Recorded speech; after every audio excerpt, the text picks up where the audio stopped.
মহানবী সাল্লাল্লাহু আলাইহি ওয়াসাল্লামের যে আচরণে মুসলমান হয়েছিলেন এক কাফের, কখনো কখনো একটি কোমল আচরণই নিঃশব্দে ছুঁয়ে যায় মানুষের হৃদয়।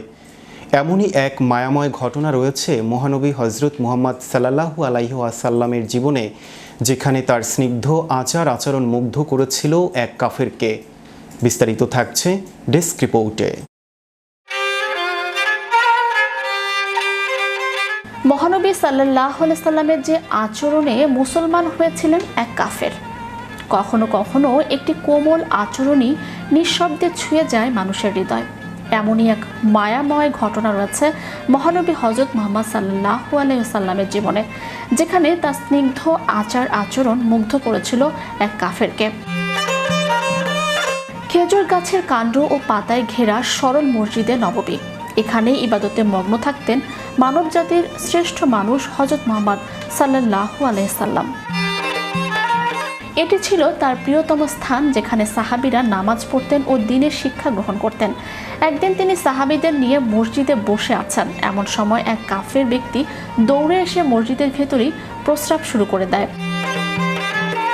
সাহাবীরা রাগে উত্তেজিত হয়ে তাকে থামাতে এগিয়ে যান, কিন্তু নবী সাল্লাল্লাহু আলাইহি সাল্লাম তাদের থামিয়ে দেন এবং লোকটিকে শান্তভাবে তার কাজ শেষ করতে দেন।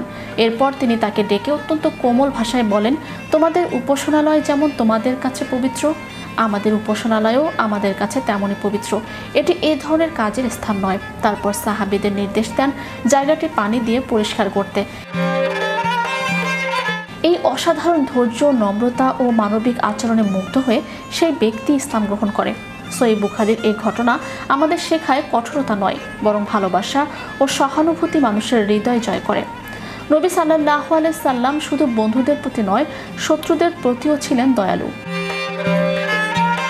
কেউ তাকে কষ্ট দিলে তিনি প্রতিশোধ নিতেন না, বরং নম্র আচরণ করতেন এবং অন্যদেরও তার শিক্ষা দিতেন।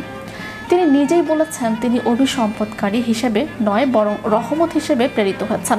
এই শিক্ষা আজও আমাদের জন্য প্রাসঙ্গিক। আমরা যদি তার চরিত্র অনুসরণ করি, ধৈর্য, নম্রতা ও ভালোবাসাকে জীবনে ধারণ করি, তবে আমাদের সমাজ আরও শান্তিপূর্ণ, মানবিক ও সুন্দর হয়ে উঠবে। Channel Europe news desk.